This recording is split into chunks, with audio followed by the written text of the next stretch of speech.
ఈ దినం ఈ బిడ్డలు ప్రయాసతో జరిగిస్తున్నా ఈ పరిచర్య అంతటి కొరకై కృతజ్ఞతలు చెల్లిస్తున్నా. పాటల ద్వారా నామం కీర్తించబడి ఉండగా తిరిగి మీ దాసులు మీ పక్షాన నిలిచి మాట్లాడుతుండగా ఎవరికి ఏ మాటలు అవసరమో మీరే మాట్లాడి ప్రతి అంతరంగాన్ని ఎరిగిన దేవుడు, ప్రతి అవసరతను ఎరిగిన దేవుడు, అందరితో మీరు మాట్లాడి మహిమ పొందమని మీ దాసును మీ ఆత్మ చేత బలపరుచుదురని ప్రయాసపడుతున్న స్థానిక సంఘాన్ని దీవించి వర్ధిల్ల చేయమని చేరువచ్చిన బిడ్డలను దీవించమని యేసుక్రీస్తు పరిశుద్ధ నామములో ప్రార్థించి వేడుకుంటున్నాం తండ్రి, ఆమేన్.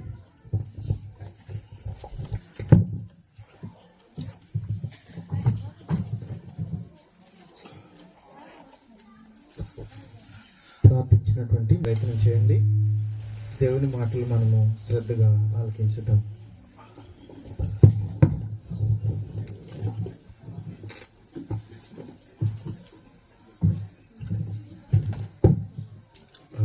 ఆయన బేస్ తగ్గించింది, ఓకేనా? రైట్, మంచిది. అవసరమైన వరకు ఎక్కువ పెట్టము, సరేనా? రైట్. మహిమల దేవునికి కృతజ్ఞతాస్తుతులు చెల్లిస్తూ ఉన్నాం.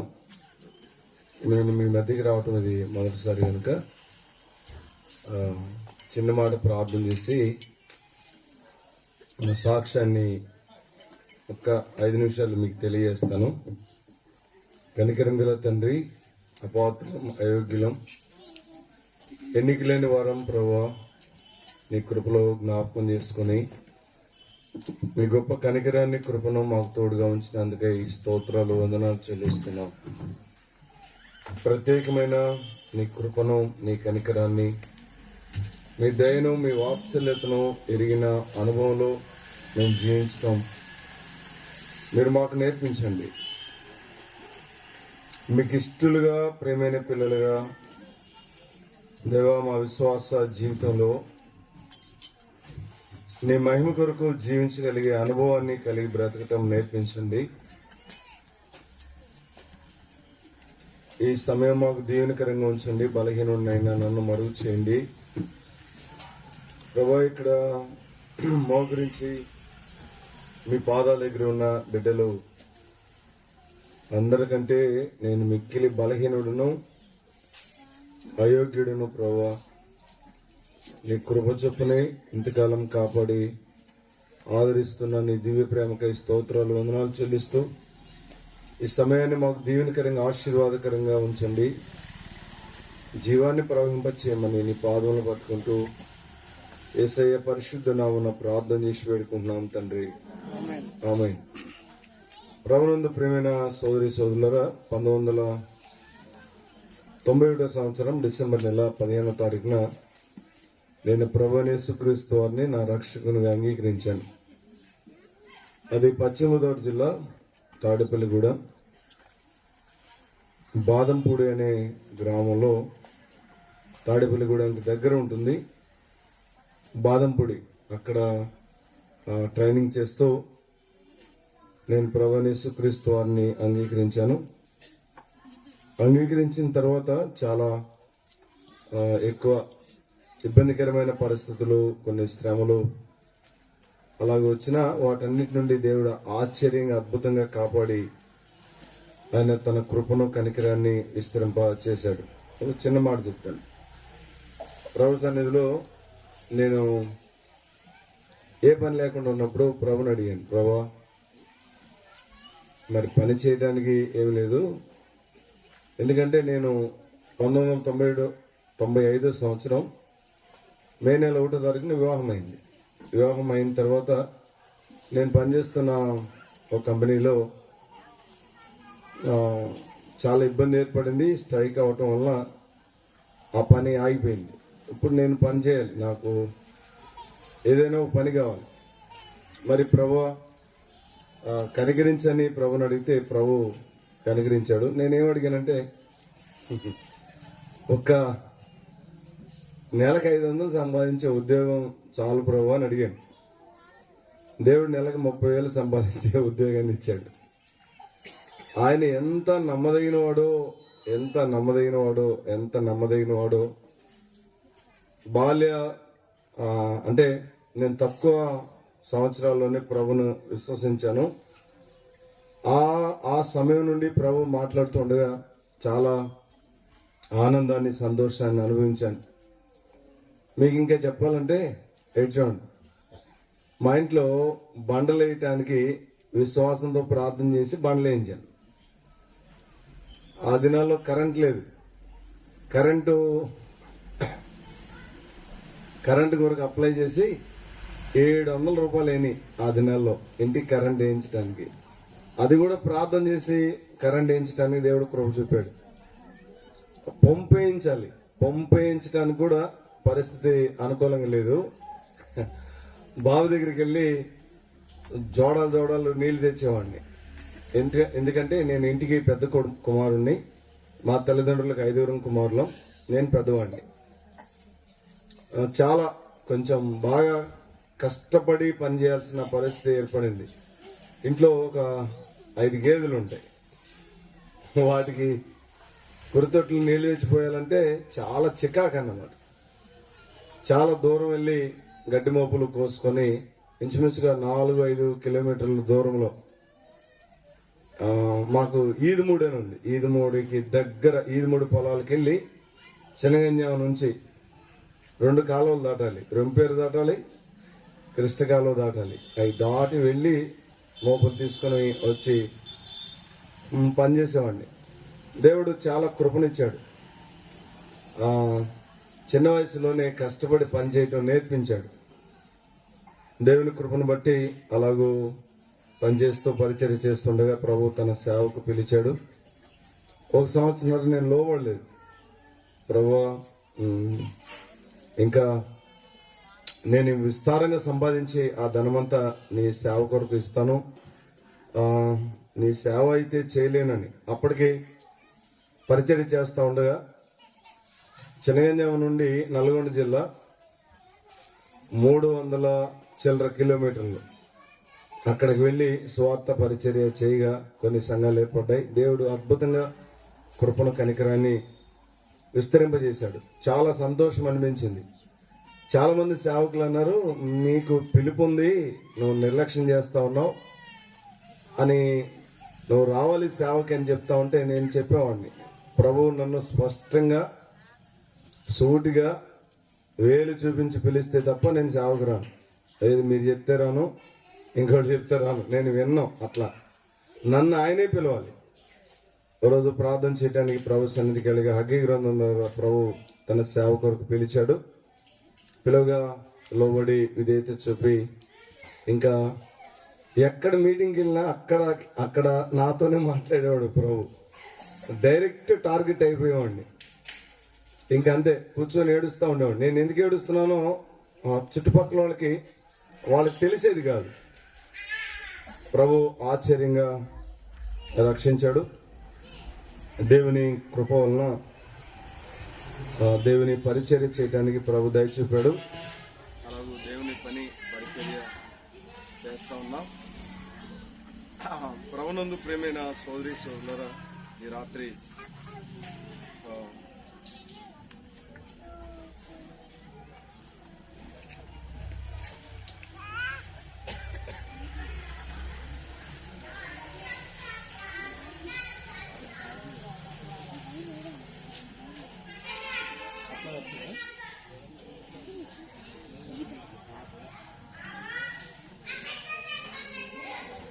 సరే, మీకు వినపడుతుందా నేను మాట్లాడేది? వినపడుతుందా? వినపడుతుంటే చేయొద్దు.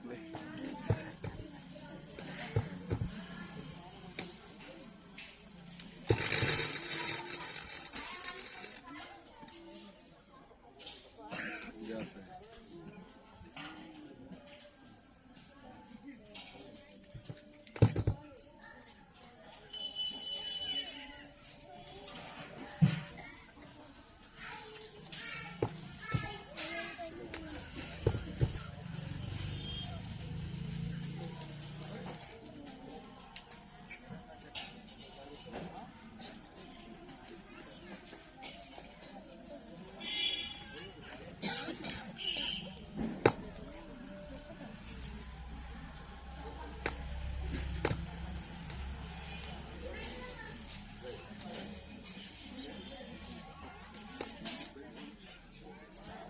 సరే, మీరు పెడతా ఉండండి, నేను మీతో మాట్లాడుతూ ఉంటాను.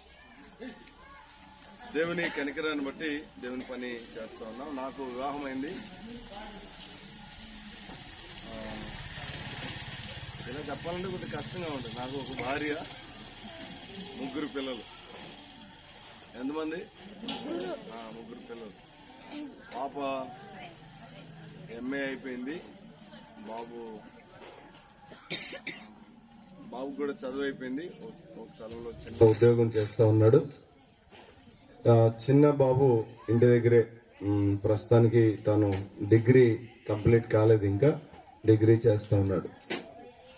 దయతో మీ వ్యక్తిగత జీవితంలో నా కొరకు ప్రార్థన చేయాలని, మా పరిచయ కొరకు ప్రార్థన చేయాలని ప్రభుపక్షంగా ప్రేమతో నేను మీకు మనవి చేస్తా ఉన్నా. ఈ స్థలంలో ప్రభుని అంగీకరించిన వారు ఎవరైనా ఉంటే వారి కొరకు కొన్ని సంగతులు జ్ఞాపకం చేసి తర్వాత ప్రభు ఇచ్చిన మరొక వర్తమానాన్ని నేను మీకు జ్ఞాపకం చేయాలని ఇష్టపడతా ఉన్నాను. పేతురు రాసిన మొదటి పత్రిక 1వ అధ్యాయం 3వ వచనం నేను చదువుతున్నాను. 3, 4 వచనాలు కలిసి ఉన్నాయి. ఆ వచనాలు చదువుతున్నాను. మన ప్రభు అయిన యేసు క్రీస్తు తండ్రి అగు దేవుడు స్తుతింపబడుగాక. మృతులలో నుండి యేసుక్రీస్తు తిరిగి లేచుట వలన జీవముతో కూడిన నిరీక్షణ మనకు కలుగునట్లు, అనగా అక్షయమైనదియు నిర్మలమైనదియు వాడబారనిదైన స్వాస్థ్యము మనకు కలుగునట్లు ఆయన తన విశేష కనికరము చొప్పున మనలను జన్మింప చేసెను. మనలను మరలా జన్మింప చేసెను. మహిమగల దేవుడు తన విశేషమైన కనికరాన్ని మన ఇళ్ళ విస్తరింపజేశాడు. ఇక్కడ నేను ఈ వాక్యాన్ని జ్ఞాపకం చేయకముందు మీరందరూ నాకెళ్ళి చూడాలి. మీరు డిస్టర్బ్డ్గా ఉండకూడదు. నాకు చేతగాంది ఏంటంటే, మీరు డిస్టర్బ్గా ఉంటే, అంటే మీ పనిలో మీరుండి అలా కూర్చుంటే నేను వాక్యం చెప్పలేను. అందరూ కళ్ళు తెరిచి నాకెళ్ళి చూస్తూ ఉండాలి. మీరు ఎవరు నిద్రపోతున్నా నాకు తెలుసు. కాబట్టి కొంచెం జాగ్రత్తగా అలసత్వం లేకుండా దేవుని వాక్యాన్ని మీరు ఆలకించాలని ప్రభుపక్షంగా ప్రేమతో మనవి చేస్తా ఉన్నాం. నిన్న మొన్న మాకు 2 రోజులు ఫ్యామిలీ కాన్ఫరెన్స్ జరిగింది. ఆ ఫ్యామిలీ కాన్ఫరెన్స్ లో ప్రభు చాలా తేటగా మాట్లాడాడు. మీకు అవసరం అవుతుందని ఒక 2 తలంపులు మాత్రమే నేను మీకు జ్ఞాపకం చేస్తాను. అదేంటంటే, సొలొమోను అద్భుతమైన దేవాలయాన్ని కట్టాడు. స్వర్ణ దేవాలయం అంటారు దాన్ని. బంగారంతో కట్టాడు. అద్భుతమైన రాజప్రసాదాన్ని కట్టాడు. కోట కట్టాడు. దాన్ని కట్టడానికి 13 సంవత్సరాలు పట్టింది. మందిరానికి 7 సంవత్సరాలు, ఒక 8 సంవత్సరాలు పట్టింది. యెరూషలేము చుట్టూ బలమైన ప్రాకారాన్ని కూడా కట్టాడు. సొలొమోను కట్టిన మందిరాన్ని ప్రపంచంలో ఇప్పటి వరకు ఎవరు కట్టలేరు. బహుశా అలా కట్టడం ఎవరి చేత కూడా కాకపోవచ్చేమో. అలాంటి అద్భుతమైన మందిరాన్ని కట్టాడు. చాలా జ్ఞానాన్ని ఇచ్చాడు దేవుడు. ఆ జ్ఞానాన్ని బట్టి అద్భుతమైన మందిరాన్ని కట్టడానికి ఉపయోగపడ్డాడు. రాజనగరం కూడా కట్టించాడు, చాలా సౌందర్యంగా, అద్భుతంగా. కానీ యెరూషలేము చుట్టూ చాలా బలమైన ప్రాకారాన్ని కూడా కట్టించాడు. అయితే వినండి, సొలొమోను ఫెయిల్ అయింది ఎక్కడంటే, కుటుంబాన్ని కట్టుకునే దగ్గర ఫెయిల్ అయ్యాడు. అన్ని బాగానే కట్టాడు, కానీ ఏం కట్టుకోవడం చేత కాలేదు? కుటుంబాన్ని కట్టుకోవడం చేత కాలేదు. కుటుంబాన్ని కట్టుకోవడం చేత కాలేదు. నాకైతే చాలా దుఃఖం అనిపించింది. దేవదాసులు శ్యాంబాబు గారి ద్వారా ప్రభు ఆ వర్తమానం అందించాడు. నిజమే కదా, అవి కట్టుకోవడానికి ఇవి కట్టుకోవడానికి అటు ఇటు పరిగెత్తుతున్నాం. కట్టుకోవాల్సింది ఏంటి చెప్పండి? ఏం కట్టుకోవాలి? కుటుంబాన్ని కట్టుకోవాలి. కుటుంబాన్ని కట్టుకోవాలి. కుటుంబాన్ని కట్టుకునే దగ్గర మనం ఫెయిల్ అయితే ప్రభునందు ప్రేమైన వాళ్ళరా మనం పూర్తిగా నష్టపోయిన వారం అవుతాం. మీరు గమనించండి, కుటుంబాన్ని కట్టుకునే దగ్గర ఫెయిల్ అయ్యాడు, చరిత్రహీనుడు అయ్యాడు. అవునా? చరిత్రహీనుడు అయ్యాడు. సొలొమోను గొప్ప రాజే, కానీ చరిత్రలో ఎవరు సొలొమోను గురించి మోడల్గా మాదిరిగా ఈయనున్నాడని చెప్పలేరు.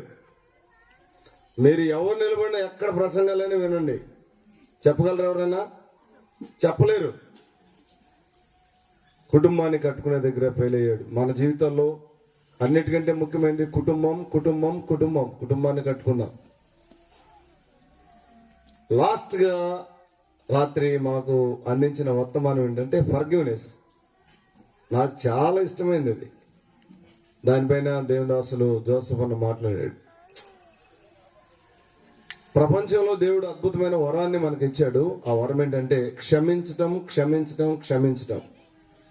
ఎవరినైనా నువ్వేం చేయాలి చెప్పండి? నాకు వినపట్ల. ఆహా, మళ్ళీ చెప్పారే. ఏం చేయాలి? క్షమించాలి. Very good. పిల్లలు చెప్తున్నారు. కొంచెం పెద్దోళ్ళు మీరు కూడా నోరు తెరిస్తే బాగుంటుంది. క్షమించే అనుభవాన్ని మనం కలిగి ఉండాలి. క్షమించే అనుభవాన్ని మనం కలిగి లేకపోతే నీ జీవితంలో ఏ సమస్య వచ్చినా ప్రధానికి ప్రభు దగ్గరికి వెళ్తాం. ప్రభు దగ్గరికి వెళ్ళి మనం ఏం చేస్తాం? ప్రభు ముందు నిలబడి, ప్రభువా ఏ విషయంలో తప్పైనా ఆ విషయంలో తప్పైనా నన్ను క్షమించని అడుగుతాం. క్షమించమని అడిగే మనం ఇతరులు ఏం చేయాలి చెప్పండి? ఇతరులను క్షమించాలి, బేషరతుగా క్షమించాలి. దాని సంగతులు నేను ఈ దినం కొద్దిగా జ్ఞాపకం చేస్తాను. అయితే దేవుని వాక్యంలో మనం చదువుకున్న లేఖన భాగంలో ఒకటి, నువ్వు క్షమించకపోతే నేరస్తునిగా నువ్వు చేయబడతావు. ఎలా చేయబడతావు? నేరస్తునిగా చేయబడతావు. ఏం చేయకపోతే? క్షమించకపోతే. మన హృదయం అంత మంచిది కాదు. మన హృదయం, దేవుడు ఏం చెప్పాడు?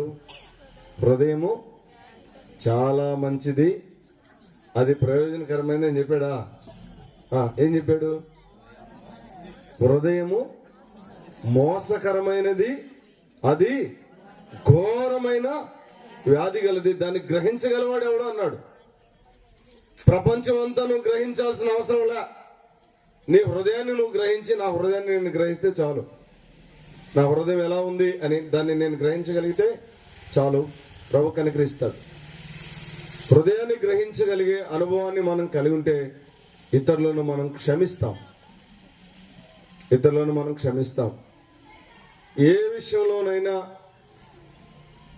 మనలో నుండి జీవం బయటికి ప్రవహించాలి అంటే త్రూ ఫర్గివ్నెస్, క్షమాపణ ద్వారానే ఆ జీవం బయటికి ప్రవహిస్తుంది. కాబట్టి ఖచ్చితంగా మనం ఏం చేయాలి? క్షమించాలి. సరే, దేవుని వాక్యంలో ఈ రాత్రి మనం చదువుకున్న లేఖన భాగంలో నుండి 3-4 వచనాలు జ్ఞాపకం చేస్తా. పేతురు రాసిన మొదటి పత్రిక 1వ అధ్యాయం. మన ప్రభువు యేసుక్రీస్తు తండ్రి దేవుడు స్తుతింపబడుగాక. మృతులలో నుండి యేసుక్రీస్తు తిరిగి లేచుట వలన జీవముతో కూడిన నిరీక్షణ మనకు కలుగునట్లు, అనగా అక్షయమైనది, నిర్మలమైనది, వాడబారనిది అయిన స్వాస్థ్యం మనకు కలుగునట్లు ఆయన తన విశేష కనికరము చొప్పున మనలను మరలా జన్మింపజేశాను. Born again. ఓ ప్రియమైన తల్లి, సహోదరుడా, నువ్వు తిరిగి జన్మించాలి, పరలోకంలోనికి ప్రవేశించాలి అంటే ఏం కావాలి? తిరిగి జన్మించాలి. తిరిగి జన్మించిన అనుభవాన్ని నువ్వు కలిగి లేకపోతే తల్లకిందులే తపస్సు చేసినా నువ్వు పరలోకానికి వెళ్ళవు. ఎవరు తిరిగి జన్మించిన అనుభవాన్ని కలిగిన వారుగా ఉంటారో వారు మాత్రమే పరలోకానికి వెళ్తారు. లేఖనాన్ని మనం ఆలోచన చేస్తా ఉన్నప్పుడు ఆయన పరిశుద్ధుడు, మనం ఎవరు? పాపాత్మలం. పరిశుద్ధుడైన ఆయన పాపాత్మలమైన మనలను పాపము నుండి విడిపించి పరిశుద్ధులుగా చేయటానికి ఆయన ఈ లోకానికి ప్రత్యక్షమయ్యాడు. తన రక్తాన్ని చిందించాడు. ఈ భాగంలోనే జ్ఞాపకం చేస్తాడు. ఒక మాట చూడండి, 19వ వచనం. అమూల్యమైన రక్తం చేత అనగా నిర్దోషమును నిష్కలంకమునకు గొర్రెపిల్ల వంటి క్రీస్తు రక్తము చేత మీరు విమోచించబడితిరి. చూడండి, పాపము నుండి నిన్ను నన్ను విడిపించి తిరిగి నిన్ను నన్ను జన్మింప చేయటానికి ఆయన తన పరిశుద్ధ రక్తాన్ని ధరణపైన చిందించడానికి శరీరము లేనివాడు. దేవునికి ఏం లేదు? There is no flesh. శరీరం లేదు, ఈ ఎముకలు లేవు, ఈ శరీరం లేదు. శరీరము లేనివాడు ఏమయ్యాడు? శరీరాన్ని ధరించి ధరణిపైకి దిగి వచ్చి, దేవుడు అనంతుడు. అనంతుడు అంటే అంతం అనేది లేనివాడు, అంతం లేనివాడు అంటే మరణం లేనివాడు.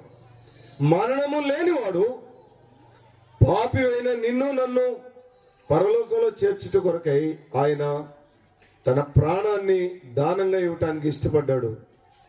రక్తాన్ని చిందించాడు పరిశుద్ధులుగా చేయటానికి, పాపిని పరిశుద్ధులుగా చేయటానికి. అమూల్యమైన రక్తం చేత మనల్ని విడిపించాడు. అంత మాత్రమే కాదు, నిత్య జీవాన్ని నీకు నాకు అనుగ్రహించటానికి జీవానికి అధిపతి అయిన ఆయన, చూడండి, మనం అందరం మరణం కింద ఉన్నాం. ప్రపంచంలో ఎవరి పేరైనా చెప్పండి, దేని కింద ఉన్నారు? మరణం కింద ఉన్నాం. మనందరి పైన యజమాని ఎవరు? ప్రభు యజమాని వాస్తవమే. కానీ ఈ లోకంలో మా ముందు ఖాళీ ఉందరండి, ముందు ఖాళీ ఉందరండి. మొదటి వారు కడపటి వారు అంటే ఇట్లాగే ఉంటుంది. రండి రండి, ముందుకు రండి, ముందుకు రండి. ఇక్కడ ఖాళీ ఉందరండి. వచ్చేవాళ్ళు కూడా సరే, నా మాట వింటారా? అందరూ ఒకసారి పైకి లేండి, అందరూ ఒకసారి పైకి లేచి కొంచెం ముందు జరుపుకోండి. దేవుడు మనకు తోడు, విడనాడెన్నడు, ఎడబాయడు. గాఢాంధకారములో సంచరించిన, కన్నీటిలోయలో మునిగి తేలిన, గాఢాంధకారములో సంచరించిన, కన్నీటిలోయలో మునిగి తేలిన, కరుణలేని లోకము కాదన్నను, కన్నీరు తుడచును నిన్ను కొన్నవాడు. ఉన్నాడు దేవుడు మనకు తోడు, విడనాడెన్నడు, ఎడబాయడు. మరణం మన పైన ప్రభుత్వం చేస్తా ఉంది. మరణం కిందే ప్రపంచం అంతా ఉంది. జీవానికి అధిపతి అయిన ఆయన దేనికి లోనయ్యాడు? శరీరాన్ని ధరించి భూలోకానికి వచ్చి నీ కొరకు నా కొరకు ఏమయ్యాడు? మరణించి నీకు నిత్య జీవాన్ని ఇవ్వటానికి జీవానికి అధిపతి అయిన ఆయన నీ కొరకు నా కొరకు మరణించి మనకు నిత్య జీవం ఇచ్చాడు. నిత్య జీవాన్ని పొంది నిత్య రాజ్యంలోని ప్రవేశించాలి అంటే నువ్వు తిరిగి జన్మించాలి. బోర్న్ అగైన్, తిరిగి జన్మించాలి. ప్రభు చెప్పిన 2 మాటలు జ్ఞాపకం చేసి నేను తర్వాత విషయాన్ని నేను మీకు జ్ఞాపకం చేస్తాను. చూడండి, పరిశుద్ధ గ్రంథంలో యోహాను సువార్త 3వ అధ్యాయం. యోహాను సువార్త 3వ అధ్యాయం చూడండి.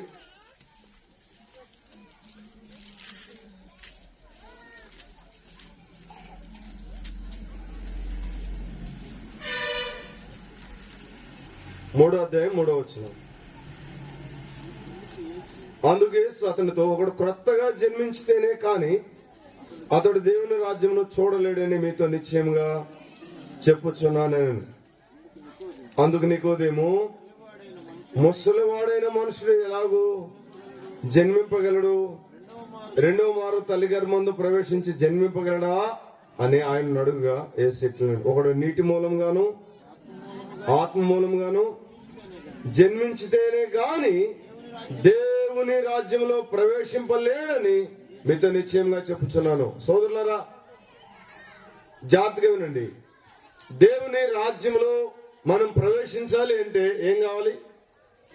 తిరిగి జన్మించాలి. తిరిగి జన్మించిన అనుభవాన్ని నీవు నేను కలిగి ఉండాలి. మానవ ప్రపంచం అంతటినీ తిరిగి జన్మింప చేయటానికి ఆయన మానవునిగా భూలోకంలో జన్మించడానికి ఆయన ఇష్టపడ్డాడు. సర్వాధికారి, సర్వము పైన అధికారము కలిగిన వాడు సిలువలో మరణించే దగ్గర ఆయన చూపిన సహనాన్ని మనం ఆలోచన చేస్తా ఉంటే చాలా ఏడుపు వచ్చింది. కాండ్రించి ముఖం మీద ఉమ్మేస్తా ఉన్నారు, మౌనంగా ఉన్నాడు. చేతుల్లో మేకులు కొడతా ఉన్నారు, మౌనంగా ఉన్నాడు. కాళ్ళలో మేకులు, మౌనంగా ఉన్నాడు. తలపైన ముండ్ల కిరీటం పెట్టి దాన్ని అదిమి ఆయన తలకి గుచ్చినప్పుడు ఆ తలలో నుండి రక్తం ప్రవహించి ఆ కన్నుల్లో గుండా కను కొనల్లో ఆ రక్తం స్రవిస్తా ఉన్నప్పుడు మౌనంగా ఉన్నాడు. వీపు పైన వస్త్రాన్ని తీసివేసి 39 కొరడా దెబ్బలు ఆయన వీపు పైన అత్యంత క్రూరంగా శిక్ష విధించినప్పుడు ఆయన మౌనంగా ఉన్నాడు. ప్యాషన్ ఆఫ్ క్రైస్ట్ చూశారు కదా, మీరు చూసారా? అందులో ఆ ఫిలింలో నటించిన ఆయన ఆ దేవుని దాసుని పేరు, ఇప్పుడు దేవుని దాసుడు అయ్యాడు. ఆ ఫిలింలో నటించేటప్పుడు అతడు విశ్వాసం ఉంచలేదు.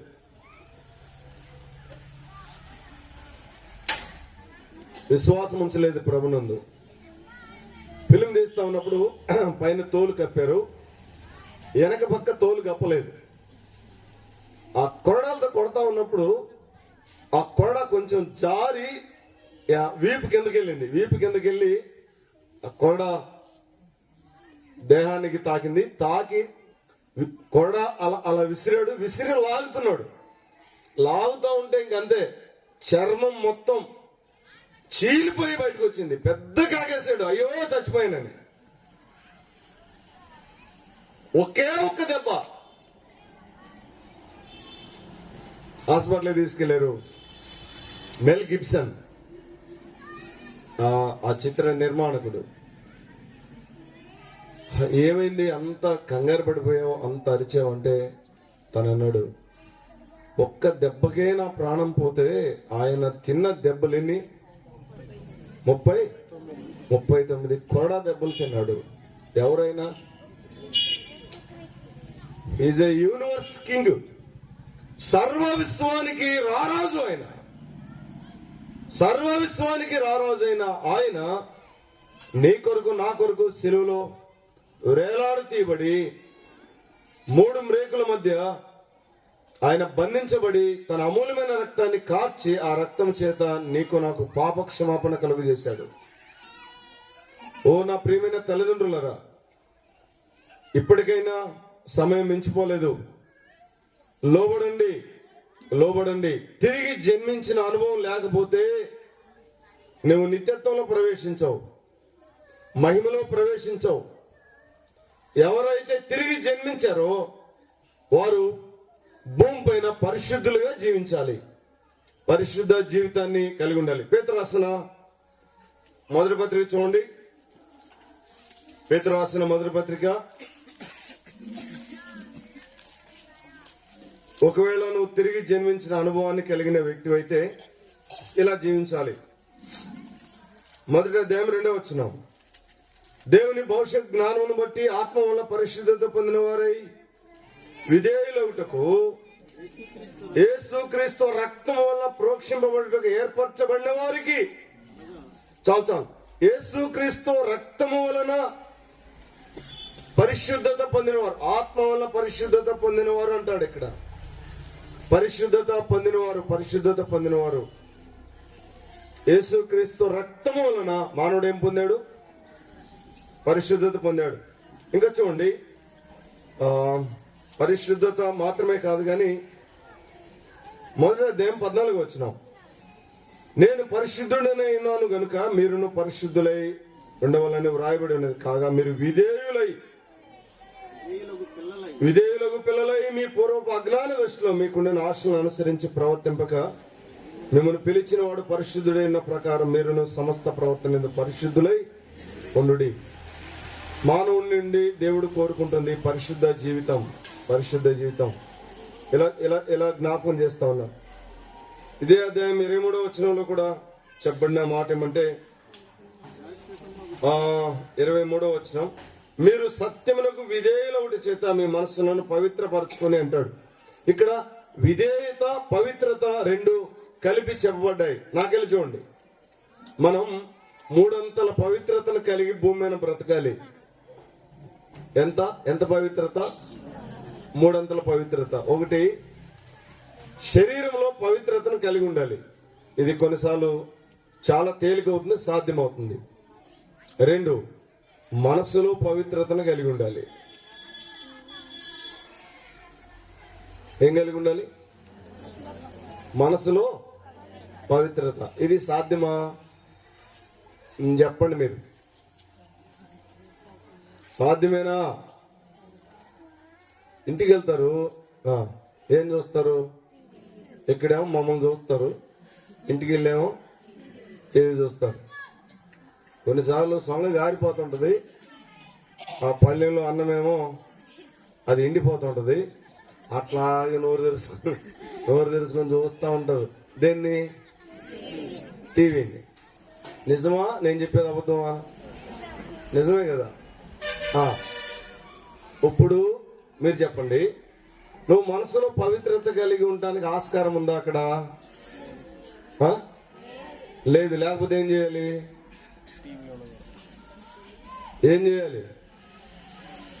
టీవీ కనెక్షన్ కట్ చేయించి టీవీని ఏం చేయాలి? అరే ఎరచర కట్టుకుని అక్కడ నిద్రపోతుంది లేకుండా. నేను చెప్పాను కదా మీకు ముందే, కొంచెం జాగ్రత్తగా వినాలి. మనం మన ఆత్మీయ జీవితంలో మనస్సులో పరిశుద్ధతను కాపాడుకోవటం అనేది చాలా చాలా చాలా కష్టమైంది. ప్రభువు పైన ఆనుకుంటే తప్ప ఇది సాధ్యం కాదు. ప్రభు పైన ఆనుకోవటం అంటే ఏంటో దేవుని వాక్యంలో చూపిస్తాను. ఒక మాట చూడండి. అపోస్తల కార్యముల గ్రంథం త్వరగా చూడాలి. 2వ అధ్యాయం 25వ వచనం. ఆయనను గురించి దావీదు ఇట్లనెను, నేను ఎల్లప్పుడూ నా ఎదుట ప్రభువును చూచుంటిని. ఆయన నా కుడి పార్శ్వమున ఉన్నాడు కనుక నేను కదల్చబడను. కావున నా హృదయము ఉల్లసించెను, నా నాలుక ఆనందించను. హృదయము, నాలుక, శరీరం 3 అంతల ఆనందాన్ని అనుభవించాడు. ఇడ్చోండి. నేను ఇప్పుడు చెప్పింది కూడా 3 అంతల గురించే. శరీరము 1, మనసు 2, 3ది ఆత్మ. ఈ 3 అంతల అనుభవాన్ని నువ్వు కలిగి ఉండాలంటే ఇక్కడ ఈయన చెప్తాడు, ఎల్లప్పుడూ నేను ప్రభు వైపు చూస్తా ఉన్నాను. ప్రభు వైపు చూసే అనుభవాన్ని కలిగి ఉంటే చూడండి, మీరు నాకెళ్ళి చూడాలి. ప్రభు వైపు చూసే అనుభవాన్ని కలిగి ఉంటే చెయ్యకూడని వాటిని చెయ్యం.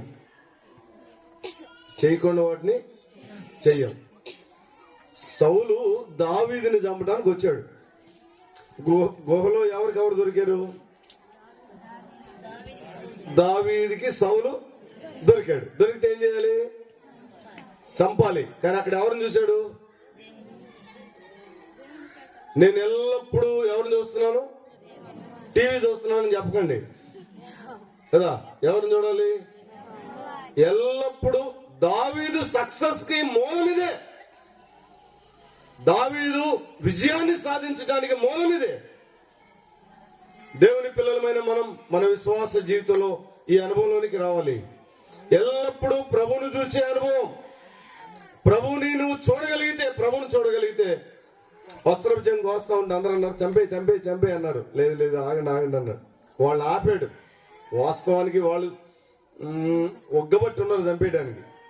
వాళ్ళు ఆపే అన్నాడు, అలా కాదు మౌనంగా ఉండు. మౌనంగా ఉండంటే అందరికీ కోపం నష్టాలను కంటింది. ఏంటి ఈ అడవులు పట్టుకొని తిరగడానికి కారణం ఎవరు? తానే కదా, సౌలే కదా. ఇప్పుడు దేవుడే అప్పగిస్తే చంపడండి. చంపలేదు, బయటికి వెళ్ళిపోయాడు. వెళ్ళిపోయిన తర్వాత సమయల గ్రంథంలో చూస్తాం ఆ మాటలు.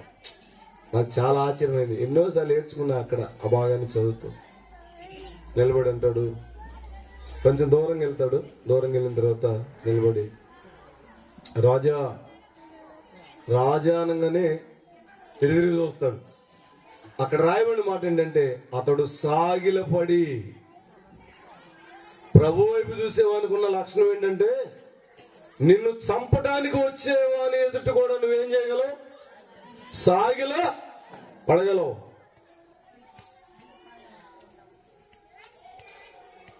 సాగిలపడే అనుభవం. సాగిలపడి ఎవరికి? నీ మెడ మీద నుండి తల కట్ చేసి తల చేత్తో పట్టుకొని తీసుకొని వెళ్ళటానికి వచ్చిన వాని ఎదుట ఏం చేయాలి? సాధ్యమా? పాత నిబంధనలో సాధ్యమైంది. క్రొత్త నిబంధనలో ఏం కావట్లేదు? సాధ్యం కావట్లేదు. మీకు అందరికి ఇలా చెప్పాలనుకుంటున్నాను. అంటే ఈ మాటలు బయటికి కూడా పెట్టారు కదా, అందుకని ఇటు చూడండి. మీరు నాకెళ్ళి చూడండి. వినపడుతున్నా వెనకోళ్ళకి? వినపడుతున్నా? రైట్. అయితే వినండి. నీ చావును కోరుకున్నా లేకపోతే నీ కష్టాన్ని కోరుకున్నా మీ అత్తల ఎడల ఇలా ఉండండి. ఎలా ఉండాలి? బా, మీకు చాలా వందనాలు రా.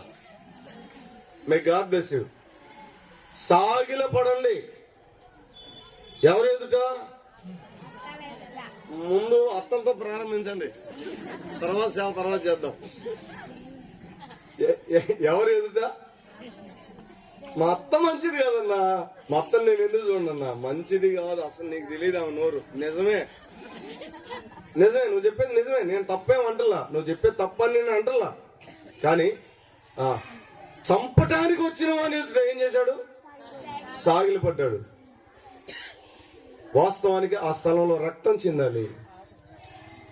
సౌలు ఏడుస్తా ఉన్నాడు. వస్త్రం చూపించాడు. ఇదిగో గుహలో నువ్వు నాకు దొరికావు, నీ వస్త్రపు చెంగు కోసాను, నువ్వు నమ్మవని తెలుసు, అందుకే వస్త్రాన్ని చూపించాడు. రాజా, నేను నీ ఏళ్ళ తప్పు చేయలేదని చెప్తే ఇడ్చోండి. వెంటనే ఏడుస్తా ఉన్నాడు. సౌలు ఏడుస్తా ఉంటే సౌలుతో ఉన్నవారు కూడా ఏం చేస్తారు? ఏడుస్తారా? అడవరా? ఏడుస్తారు. సౌలుతో ఉన్నవారు ఏడుస్తున్నారు, సౌలు ఏడుస్తున్నాడు. ఇక్కడ దావీదు ఏడుస్తున్నాడు, దావీదుతో ఉన్నవారు ఇడ్చోండి. ప్రపంచం మొత్తాన్ని ఏడిపించగలగాలి అంటే నువ్వు నేను ఏడ్చే అనుభవాన్ని పాదాల మట్టుకు తగ్గించుకునే అనుభవాన్ని కలిగి ఉండాలి.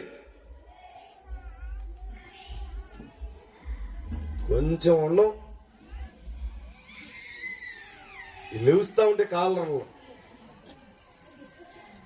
సహోదరులరా, ప్రభు నేర్పింది మనకు అది కాదు. సర్వాధికారం కలిగిన దేవుడైన ఆయన నరుని పాదాలు మట్టుకు దిగిరావటమే కాదు, పాదాలు పట్టుకొని పాదాలు కడిగాడు. మనం ఎందుకు నేర్చుకోమో నాకు అర్థం కాదు. ప్రభు పిల్లలమైన మనం ఈ అనుభవంలోనికి వస్తే తప్ప. మీరు చూడండి, దావీదు జీవితంలో జరిగిన సంఘటనలు అన్ని చూడండి. షిమి అనేవాడు దావీదుని దూషిస్తా ఉన్నాడు, శపిస్తా ఉన్నాడు, రాళ్ళు విసురుతా ఉన్నాడు, దుమ్మెత్తి పోస్తా ఉంటే ఏం చేశాడు దావీదు? చెప్పండి, ఏం చేశాడు? కీప్ క్వైట్, మౌనంగా వెళ్ళిపోయాడు. రాయబడిన మాట ఏంటంటే, దావీదు కుడివైపున ఎడమవైపున బలాఢ్యులైన వారు ప్రయాణం చేస్తూ ఉన్నారు. బలాఢ్యులైన వారు ప్రయాణం చేస్తూ ఉంటే, సహోదరులరా, బలాఢ్యులైన వారు అన్నారు, హోషేయను ఉండాను, రాజా ఈ చచ్చిన కుక్క లాంటి వాడు నిన్ను దూషింపదగిన, నువ్వు అనుమతిస్తే ఇల్లు వాడు తలెత్తానన్నాడు. ఆయన అన్నాడు, దావీదు అన్నాడు, సెరూయా కుమారులారా, మీకు నాకు ఏమి పొందు. తిట్టమని చెప్పింది ఎవరు? ఆయన. ఎటు చూడండి, నాకెళ్ళి చూడండి. తిట్టమని చెప్పింది ఎవరు? ఎవరన్నా నిన్ను తిడతా ఉంటే నువ్వు చూడాల్సింది ఎవరి వైపు? ఆయన వైపు చూడాలి. తిట్టమని చెప్పింది ఎవరు? ప్రభు. తిట్టించుకుంటుంది నేను, తిడుతుంది వాడు. మీకెందుకంట? నడవండి మౌనంగా. చెప్పగలమా? ఇప్పుడు ఈ దినాల్లో చెప్పగలమా? ఇదే మాట చెప్పగలమా? ఫోన్ చేసి అలా పిలుస్తాం, అన్నారండి, బాబాయ్ రా, మావయ్య రా, చూడు ఏ పాడు పడుతుందో చూడాలి, ఆమె పడే పాడు చూడు అని. కానీ ఎలా ఎలా ఎలా చేశాడు? ప్రభు వైపు మనం చూడగలిగితే, ప్రభు వైపు మనం చూడగలిగితే, ఇటు సమస్య ఏంటంటే, ప్రభు మనకి కనిపించాల్సినట్లుగా కనిపించట్లా. మనందరికి చూడాలనే ఉంది కానీ కనిపించట్లా. ఎందుకు కనిపించట్లేదు చెప్పండి? ఎందుకు కనిపించట్లేదు? నువ్వు నేను ఎందుకు ప్రభుని చూడలేకపోతున్నావు? ఆయనకి ఎట్ట కనిపించాడు? నేను ఎల్లప్పుడు ఎవరి వైపు చూస్తున్నాను అన్నాడు? ప్రభు వైపు. మరి మనకెందుకు కనబట్టలేదు? వై? రహస్యం ఒకటే. ఈ రాత్రి రహస్యం నీకు అర్థమైతే నిజంగా నువ్వు ధన్యురాలు అవుతావు. ఏంటంటే ఆ రహస్యం ఏంటంటే, రండి దేవుని వాక్యంలో ఒక మాట జ్ఞాపకం చేస్తాను. కొరింథీయులకు రాసిన మొదటి పత్రిక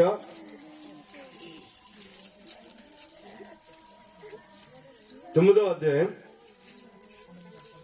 27వ వచనం. 9:27. గాలిని కొట్టినట్లు నేను పోట్లాడటం లేదు గాని, ఒకవేళ ఇతరులకు ప్రకటించిన తర్వాత నేనే భ్రష్టుడైపోదునేమోనని నా శరీరమును నలగగొట్టి దానిని లోపరుచుకుంటున్నాను. అమ్మా బాబు వినండి. ఏం చేయాలి మనం? చెప్పండి, ఏం చేయాలి? ప్రపంచంలో నీకు శత్రువు ఎవరన్నా ఉన్నారంటే అది మొట్టమొదటిది ఏంటంటే నీ శరీరమే. శరీరాన్ని ఏం చేయాలి? లోపరిచే ముందు ఏం చేయాలి? విరగొట్టాలి, నలగొట్టాలి. మీరు నాకెళ్ళి చూడాలి. నీ శరీరాన్ని ఎవరైనా తాగితే ఊరుకుంటావా? మూడో ప్రపంచ యుద్ధమే. ఊరుకోవటం కాదు. ఊరుకోవటం అనేది చిన్న మాట. ఊరుకోవటం కాదు. ఎవరన్నా ఏమైనా నిన్నంటే నువ్వు సహించలేవు. కానీ మహాభక్తుడైన పౌలు గారు అంటాడు, నా శరీరంలో నేనేం చేస్తా ఉన్నాను? నలగొట్టుకుంటున్నాను.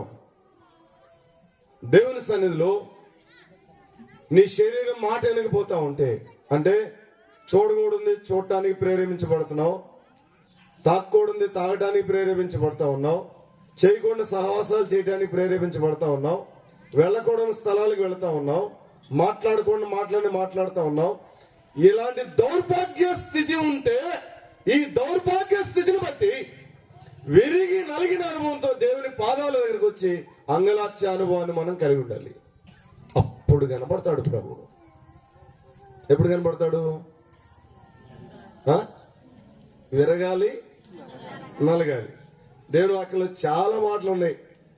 యెషయా గ్రంథంలో, కీర్తనల్లో, ఎవడు విరిగి నలిగిన హృదయం కలవాడై దీనుడై నా సన్నిధిని వణుకుచున్నను, నేను వానిని దృష్టిస్తున్నాను అన్నాడు ప్రభు.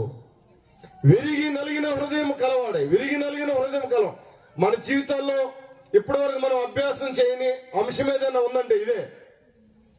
ఏ అంశం? విరగాలి, నలగాలి. మా కోడలు నన్ను బాగా చూడాలి, మా అల్లుడు నా మాట వినాలి,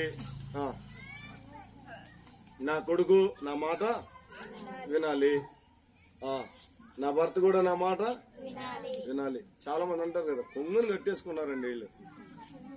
ఏడా ఎక్కడ కట్టేసుకున్నారు? నిజమే గాని ఆయన చెంగుకు మనం కట్టబడ్డావా? ప్రపంచం అంతటిని మన కంట్రోల్లో తీసుకోవాలనేది మనకున్న దురభిప్రాయం. కానీ మనం ఎవరి కంట్రోల్లో ఉండాలి? ఆయన కంట్రోల్లో ఉండాలి. విరక్కుండా నలక్కుండా నువ్వు ఆయన కంట్రోల్లో ఉండటం సాధ్యం కానే కాదు. కాబట్టి ఏం కావాలి? కొంతమంది గుడ్లు అప్పగిచ్చి ఎట్లా చూస్తూ ఉంటారు, నిద్రపోతుంటారు. ఒక్కో టాలెంట్ చూస్తూ ఉంటారు, భలే నవ్వు వస్తూ ఉంటుంది. మోస్ట్లీ భలే టాలెంట్ గల. సరే, ఇక్కడ ఈ భాగాన్ని జ్ఞాపకం చేస్తూ సేమ్ ఇదే మాట మరొక స్థలంలో ఈ మాట జ్ఞాపకం చేస్తాడు. కొరింథీయులకు రాసిన 2వ పత్రిక 12వ అధ్యాయానికి రండి. 12వ అధ్యాయం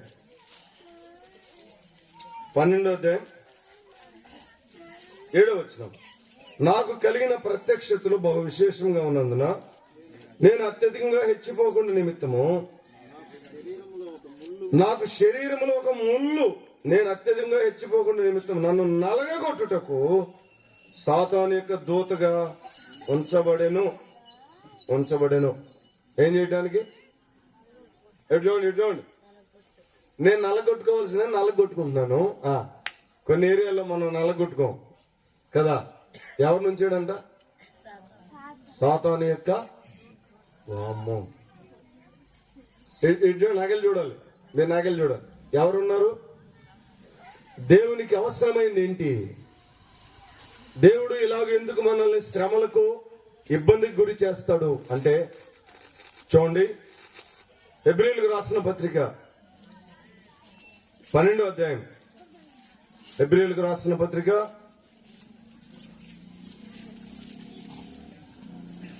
12వ అధ్యాయం 10వ వచనం చూడండి. 12:10. వారు కొన్ని దినముల మట్టుకు తమకిష్టం వచ్చినట్లుగా మనల్ని శిక్షించిరి అంటాడు. మా వినండి, వారు కొన్ని దినముల మటుకు తమకిష్టం వచ్చినట్లుగా మనల్ని ఏం చేశారు? శిక్షించరు. గాని మనం ఆయన పరిశుద్ధతలో పాలు పొందవలని మనం మేలు కొరకే ఆయన శిక్షిస్తున్నాడు. దేవుని చేత శిక్షించబడే అనుభవాలు కలిగి ఉన్నామా? ప్రభు చేత శిక్షించబడే అనుభవం. దేవుని కొరకు ఉన్నతమైన పరిచర్య, ఉన్నతమైన సేవ నీవు నేను చేయాలంటే దేవుని పాదాల మీద పడి అంగలార్చే అనుభవం. ఇక్కడ రాయబడిన మాట 14వ వచనంలో మనం చూస్తాం, పరిశుద్ధత లేకుండా ఎవడును ప్రభువును చూడ్డు. మనలో పరిశుద్ధత అనేది డెవలప్ కావటానికి మనల్ని ఏం చేస్తాడు ఆయన? అక్కడ ఉన్నమాట చెప్పండి. 12:10 ఏం చేస్తాడు?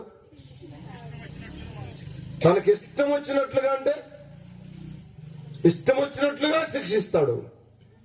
దేవుని పిల్లలమైన మనం ఈ సంగతులు ఆలోచన చేస్తా ఉన్నప్పుడు విశ్వాసంగా రక్షించబడిన అనేక దినాలు అవుతున్నా ఇంకా విరిగి నలిగిన అనుభవాలు లేవు.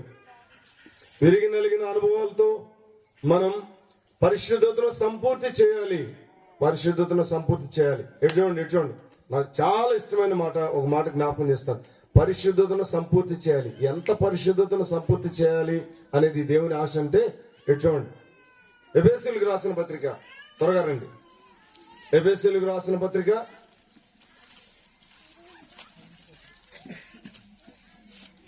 4వ అధ్యాయం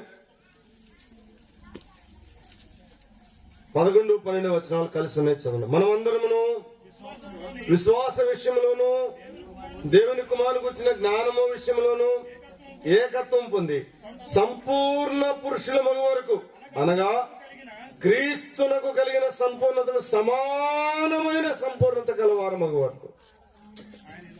ఎటువంటి ఎలాంటి సంపూర్ణత చెప్పండి? ఎలాంటి సంపూర్ణత? యేసు ప్రభు ఎలాంటి సంపూర్ణుడో అలాంటి సంపూర్ణత కలవారు మగ వరకు ఆయన ఎలాగో నియమించాడు అంటాడు. మనం మన పట్ల దేవునికి ఉన్న ఆశ ఏంటంటే, నా పిల్లలు నాలాంటి వారు కావాలి. ఎలాంటి వారు కావాలి? ఇటువంటి నేను కంక్లూషన్కి వస్తున్నా. విరిగి నలిగిన అనుభవం కలిగి ఆయన స్థాయిలో ఆలోచించే ఆ స్థాయికి మనం ఎదిగినప్పుడు అప్పుడు ఏం చెప్తాడంటే తాను చెప్పినవి మనం చేయటానికి ఇష్టపడతాం. ఎటు చూడండి నేను నాకెళ్ళి చూడ ప్రభు ఎలాగొచ్చాడు భూలోకానికి. ఒక్క మాట జ్ఞాపకం చేస్తున్నా. ఆ వాక్యము ఏం ధరించింది? శరీరాన్ని ధరించింది. వాక్యము శరీరాన్ని ధరించాలి, అప్పుడే కార్యాలు జరుగుతాయి. బైబిల్లో ఉన్న వాక్యం మన శరీరాన్ని ఏం చేయాలి? ధరించాలి. అర్థమైందా? శరీరాన్ని ధరించడం అంటే ఇప్పుడు ఒక మాట మీకు జ్ఞాపకం చేస్తా. శరీరాన్ని ధరిస్తే తప్ప కార్యాలు చేయలేం. వాక్యం ఉన్నది ఉన్నట్టుగా మన శరీరాన్ని ఏం కావాలి? ధరించాలి. శరీరాన్ని ధరిస్తే ఇప్పుడు రండి పేతురు రాసిన మొదటి పత్రిక రండి. 3వ అధ్యాయం 9వ వచనం. ఆశీర్వాదమునకు వారసులవుటకు మీరు పిలువబడితే గనుక కీడుకు ప్రతి కీడైనను దోషణకు ప్రతి దోషణైనను చేయక దీవించండి. ఏం చేయాలి? ఓహోహో ఇటు చూడండి నాకెళ్ళి. ఏం చేయాలి? దీవించాలి. పైన ఏం చూసాం? ఆశీర్వాదములకు వారసులవుటకు మీరు పిలువబడదు. ఇటు చూడండి. ఆశీర్వాదానికి మనం వారసులుగా పిలువబడ్డాం. 2 దీవించడానికి పిలువబడ్డాం. ప్రపంచానికి నీవు నేను ఇవ్వాల్సింది ఏంటంటే ఆశీర్వాదము, దీవెన. ఇవి ఇవ్వగలుగుతున్నామా? చెప్పండి, ఇవ్వగలుగుతున్నామా? ఇవ్వగలిగే అనుభవంలోనికి రావాలంటే ఆ వచనాన్ని పూర్తిగా మనం అర్థం చేసుకోవాలి సరిగ్గా. ఇప్పుడు చూడండి, కీడుకు ప్రతి కీడైనా చేయకూడదు. ఎటు చూడండి, నీకెవరైనా కీడు చేశారు, ఏం చేయకూడదు? నువ్వు నిజంగా దేవుని బిడ్డవే అయితే, దైవాత్మ నువ్వు కలిగి ఉంటే నువ్వేం చేయకూడదు? కీడు చేయకూడదు కాదు. అసలు నువ్వు కీడు చేయకూడదు, అది వేరే సంగతి. ఎవరైనా నీకు కీడు చేస్తే ఏం చేయకూడదు? ప్రతి కీడు చేయకూడదు. ఇలాగైతే అందరు అత్తలు ఇళ్లలోనే ఉంటారు, అన్ని కుటుంబాలు ఐక్యతగానే ఉంటాయి. పెళ్ళైన వాళ్ళు పెళ్ళైనట్టు వేరైపోవటం అనేది ఉండదని నేను భావిస్తా ఉన్నా. కీడు చేసిన వారికి ఏం చేయాలి? మేలు చేయాలి. ఇంకేం చెప్పాడు? చేయక ఎవరైనా దూషించారు, ఏం చేయకూడదు? బదులు దూషించకూడదు. ఏం చేయాలి? భలే చెప్పారే, ఇంటర్ని బాగుంది. ఏం చేయాలి? ఎవరిని? Very good. దూషించే వాళ్ళు ఏం చేయాలి? దీవించాలి. నిజంగా మనం ఆ అనుభవంలో ఉన్నావా? చాప చుట్టుకుని వెళ్ళిపోతానన్నా నువ్వు లేస్తే ఇక్కడి నుంచి. దూషించే వాళ్ళు ఏం చేయాలి? ఇది ప్రభు కోరుకుంటుంది. ఆయనతో సమానమైన స్థితి ఏది అంటే ఇది. ఈ అనుభవంలోనికి రావాలి అంటే మనం ఏం కావాలి? విరగాలి, నలగాలి. విరగకుండా నలగకుండా ఈ అనుభవంలోనికి రాం. విరగకుండా నలగకుండా ఈ అనుభవంలోనికి రాం. ప్రభు పిల్లలమైన మనం ఈ సంగతులు ఆలోచన చేస్తా ఉన్నప్పుడు ఇదే మాటని లేఖనంలో ఆశ్చర్యం 5 స్థలాల్లో చెప్పాడు ప్రభు. 5 స్థలాల్లో చెప్పాడు. రోమపత్రిక, నేను 1-2 స్థలాలు జ్ఞాపకం చేస్తాను. రోమపత్రిక చూడండి, చదువయ్యా. రోమపత్రిక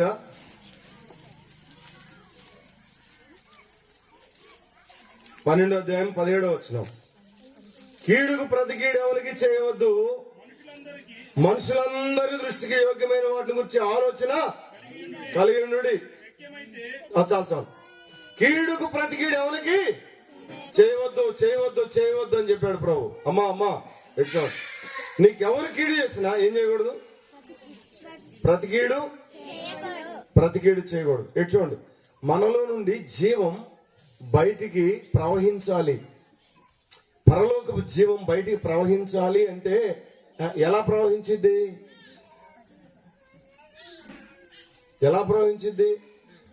ప్రభునందు విశ్వాసం ఉంచాం, జీవం ఉంది లోపల. ఆ జీవం ప్రవహించాలి అంటే నువ్వే అడ్డుకట్లు వేసేసావు. నాగార్జున సాగర్ డ్యామ్ లో వాటర్ ఉన్నాయి, ఫుల్గా ఉన్నాయి, గేట్లన్నీ వేసేసారు. వాటర్ వస్తాయి బయటికి. వాటర్ రావాలంటే ఏం చేయాలి? లోకలు ఎత్తాలి కదా. మన దగ్గర ఉన్న సమస్య కూడా ఇదే. మన హృదయం అనే ద్వారాన్ని ఏం చేశాం? మూసేశాం. జీవం బయటికి ప్రవహించటం లేదు. దేవుని పిల్లలమైన మనం జీవాన్ని బయటికి ప్రవహింపజేసే వ్యక్తులుగా మనం ఉన్నప్పుడు పరలోకం ఆనందిస్తుంది, పరలోకం సంతోషిస్తుంది. అంతేకాదు, మా ఆయన మారాలండి, మా అత్త మారాలి, మా చెల్లి మారాలి, మా సహోదరులు మారాలి అని ఆశ కలిగి ఉన్నావు కదా చాలా కాలంగా. కానీ ఇప్పటి వరకు నీ ఆశ తీరలేదు. పరలోకం ఏం ఆశిస్తుందంటే, కొడుకులారా కూతురులారా వినండి, ముందు వాళ్ళు వీళ్ళు మారటం కాదు. ఎవరు మారాలి? నువ్వు మారు. ఎవరు మారాలి? నువ్వు మారు ముందు. యెహోషువ యుద్ధంలో ఓడిపోయారు. హాయి మీదకి వెళ్ళి, ప్రభువా మమ్మల్ని చంపడానికి తెచ్చావా ఇక్కడికి అని దేవుని సన్నిధికి వెళ్ళి అంగలారుస్తా ఉంటే ప్రభు అన్నాడు, యెహోషువ ఏం చేశాడంటే దేవుని సన్నిధికి వెళ్ళి ధూళి తల మీద పోసుకొని బట్టలు చించుకొని తల నేలకేసి కొట్టుకుంటూ సాయంకాలం వరకు ఏడుస్తా ఉన్నారు. వెంటనే ప్రభు జవాబు చెప్పాడు, చంపాల్సిన వాళ్ళు ముందు హాయిలో ఉన్న శత్రువులు గారు, చంపాల్సిన వాళ్ళు ఎక్కడున్నారు? లోపల ఉన్నారు. ముందు లోపల ఉన్న వాళ్ళు చంపండి. మన జీవితంలో అనేకుల్ని ప్రభు కొరకు సంపాదించలేకపోతే కారణం ఏంటంటే మనం చావాల్సినట్టు చావాల. పాపముల చేత అపరాధముల చేత మీరు చచ్చిన వారు అన్నాడు. జీవించవలసినట్లుగా జీవించట్లేదు. చావలసినవి ఇంకా మనలో చావలేదు. చావలసినవి చచ్చిన అనుభవంలోనికి మనం వస్తే జీవించవలసినట్లుగా ప్రభు కొరకు మనం జీవిస్తాం. దేవుని వాక్యాన్ని మనం జ్ఞాపకం చేసుకుంటా ఉన్నప్పుడు దెస్సలోనికలకు రాసిన పత్రికలో కూడా ఈ మాట చెప్పాడు. హెబ్రీయులకు రాసిన పత్రికలో కూడా ఈ మాట చెప్పాడు. కీడుకి ఏం చేయకూడదు?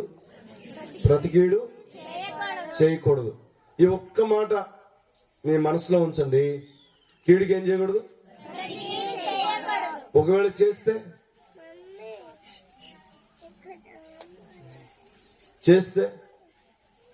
ఏమవుతుంది చెప్పండి?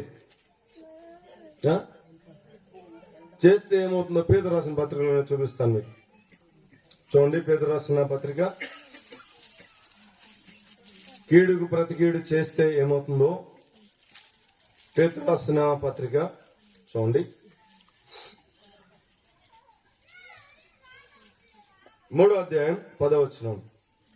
జీవమును ప్రేమించి మంచి దినములు చూడగోరువాడు చెడ్డదాన్ని పలకకుండా తన నాలుకను, కపటము మాటలు చెప్పకుండా తన పెదవులను కాచుకునేవాడు. అతడు కీడు నుండి తొలగి మేలు చేయవలను, సమాధానమును వెదకి దాన్ని వెంటాడవలను.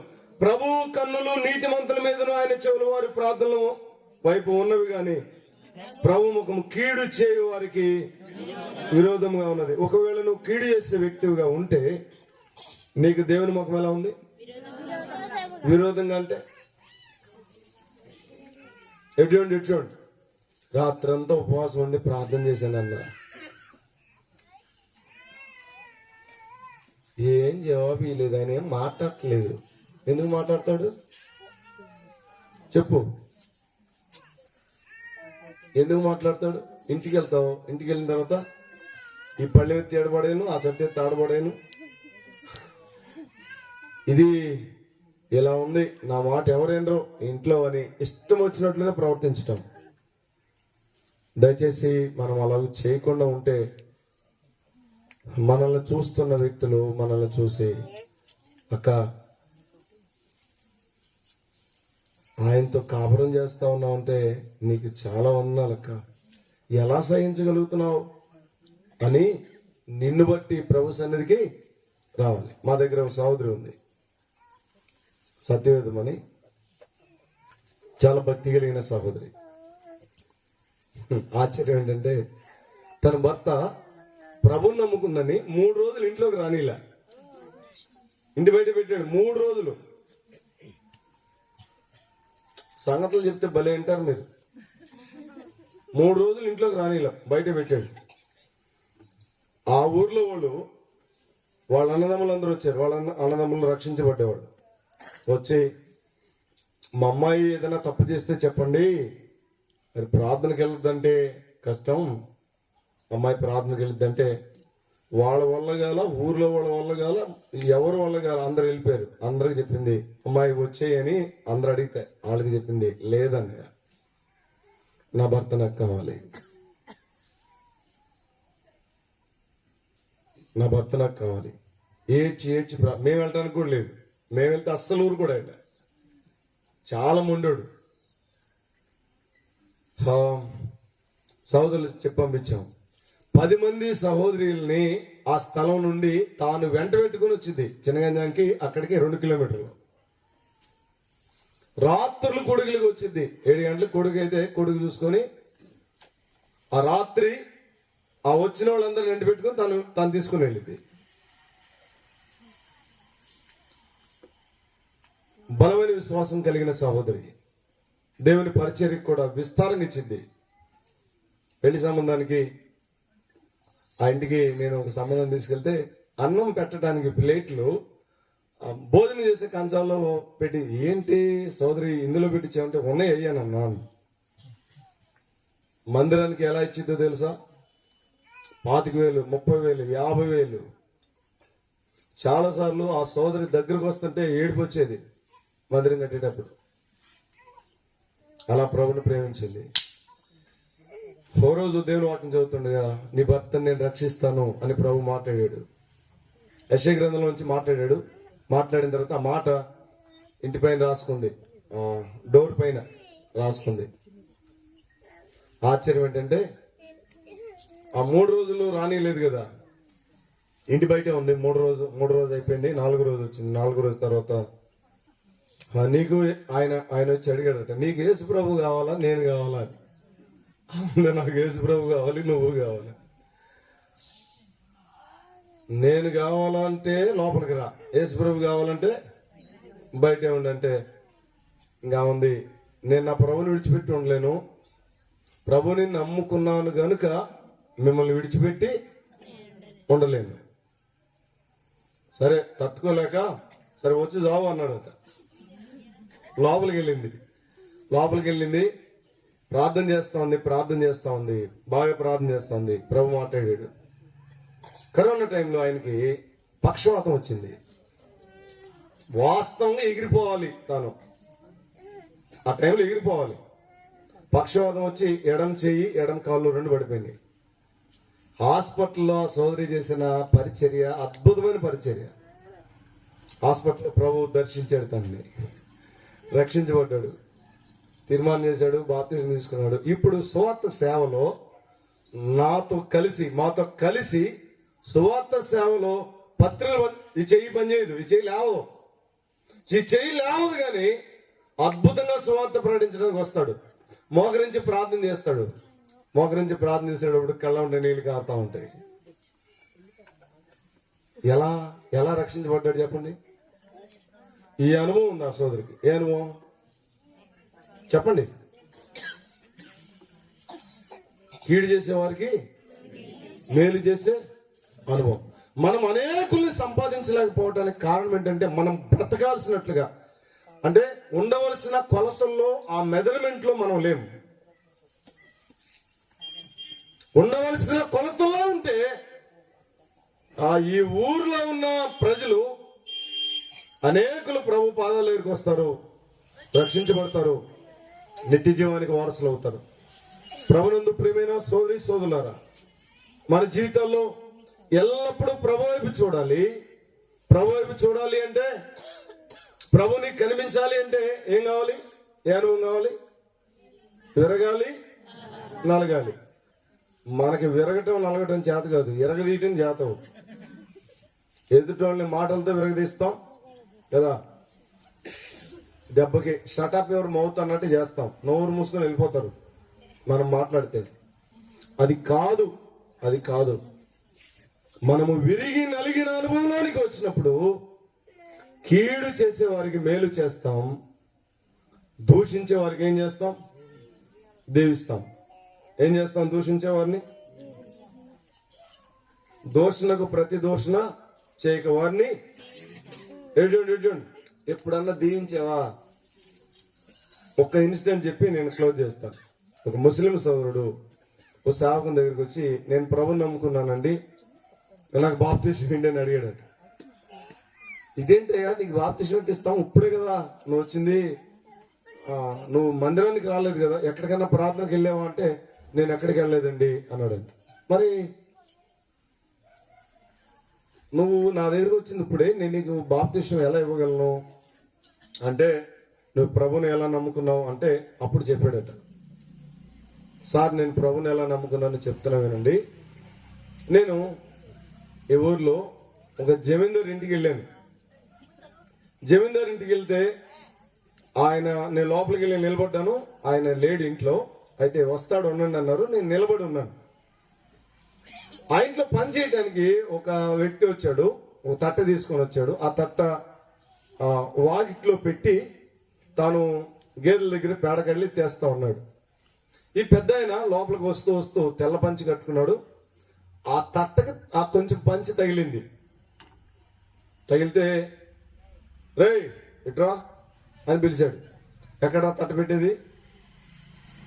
విస్తారమైన వాకిలి, చూసుకొని నడవచ్చు కదా, చూసుకొని నడవలా. వాడిని పిలిచాడు. పిలిచి కాలు చెప్పు ఇడిచి చెప్పు తీసుకొని పటా పటా పటా కొట్టాడు. కొట్టిన తర్వాత పోయి చావు అన్నాడు. ఆ వ్యక్తి నిలబడి అన్నాడు, ప్రభు మిమ్మల్ని దీవించుగాకండి అన్నాడు. ప్రభు మిమ్మల్ని దీవించుగాక అని. ఈ మధ్యలో ఈ సోదరుడు ఉన్నాడు. ఎవరు? ఈ ముస్లిం సోదరుడు ఉన్నాడు. ఈజీలు ఎగిరిపోయినాయి. దగ్గరికి వెళ్ళన్నాడు, చెప్పు తీసుకొని కొట్టేటంత తప్పు నువ్వేం చేసావు? ఆ తట్ట వాకిట్లో పెట్టావు, చూసుకొని రావాలి. ఆయన చెప్పుతో కొడితే నువ్వు ఎలా క్షమించగలిగావు ఆయన్ని అంటే, ఆ సోదరుడు అన్నాడు, ఏమండి నా ప్రభు నేర్పింది నాకు ఇదేనండి అన్నాడు. అంతే, వికెట్ పడిపోయింది. నా ప్రభు నేర్పింది నాకు ఇదే. చెప్పుతో కొడితే దేవుడు నిన్ను దీవించుగాకని చెప్పగలవా? It's possible. అందుకే క్రైస్తవ్యం వాస్తవానికి గేటులు తీసిన నదిలాగా విస్తారంగా ప్రవహించాలి. కానీ ఇది ప్రవహించకపోవడానికి కారణం ఏంటంటే మనమే గేట్లే స్థాపించాం. క్రైస్తవ్యం విస్తరించకపోవడానికి కారణం ఏంటంటే మన హృదయ కాఠిన్యమే. విరగాలి, నలగాలి. ఆ దృశ్యం చూసి ఆయన మీద నీకు కోపం రాలేదని అడిగాడట ముస్లిం సోదరుడు. నాకు కోపం రాలేదండి. ఎందుకని కోపం రాలేదంటే, అతడు ప్రభుని ఎరిగిన వాడు, అలాగే ప్రవర్తిస్తాడు. నేను జీవాధిపతిని ఎరిగాను, ఇలా ప్రవర్తించడానికి దేవుడు నాకు కృపణిస్తున్నాడు. అంతే. వెంటనే సేవకుడి దగ్గరికి వెళ్ళి చెప్పాడు, నేను యేసు ప్రభువుని నమ్ముకుంటానండి, నాకు బాప్తిసం ఇవ్వండి. నేను ప్రభుని నమ్ముకున్నాను, అక్కడే నమ్ముకున్నాను. ఇప్పుడు నాకు మీరేమి ఇవ్వాలి? బాప్తిసం ఇవ్వండి. ఎటు చూడండి, ఎన్నిసార్లు చెప్తే ప్రభు నమ్ముకుంటారు అటువంటి వాళ్ళు? ఎన్నిసార్లు స్వార్థ చెప్తే నమ్ముకుంటారు? లోకానికి ఇప్పుడు కావలసింది స్వార్థ కాదు, స్వార్థ ప్రకటించాలి. స్వార్థ ప్రకటించద్దని చెప్పడం నా ఉద్దేశం కాదు. మన జీవితాల ద్వారా స్వార్థను ప్రకటించాలి. అది ప్రభు కోరుకుంటున్నాడు. అయితే మన జీవితాల్లో విరిగి నలిగిన అనుభవంలోనికి మనం వస్తే అనేకుల్ని ప్రభు దగ్గరికి తేగలం. కీడు చేసే వారికి ఏం చేస్తాం? మేలు చేస్తాం. దూషించే వారిని దీవిస్తాం. అది ప్రభు చేశాడు. అది నువ్వు నేను చేయాలని ప్రభు కోరుకుంటున్నాడు. అట్టి కృప మహిమగల దేవుడు మనకు దయచేయనుగాక.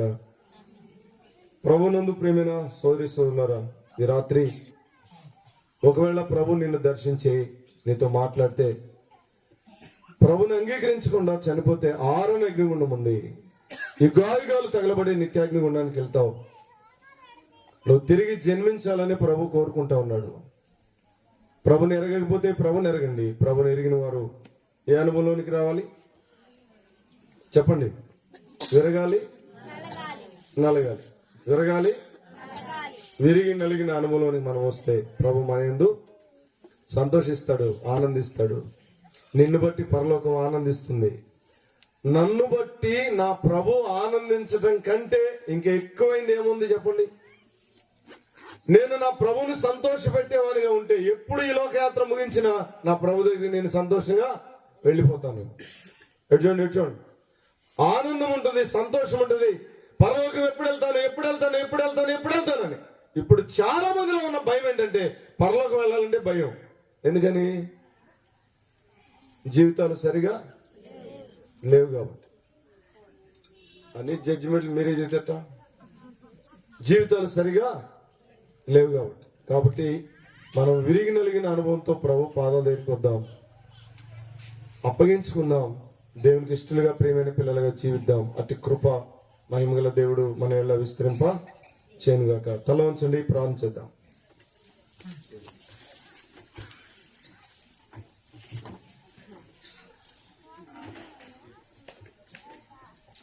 మంచిది. చాలా చక్కని సంగతులు ఈ రాత్రి వేళ మనము గ్రహించాము. జీవం ప్రవహింప చేయబడకుండా మనమే గేట్లు మూసివేశాము. మన ప్రవర్తన మనం ప్రపంచాన్ని మార్చడం కాదు, ముందు మనం మారకపోవడంలోనే సమస్య ఉందని గుర్తించాం.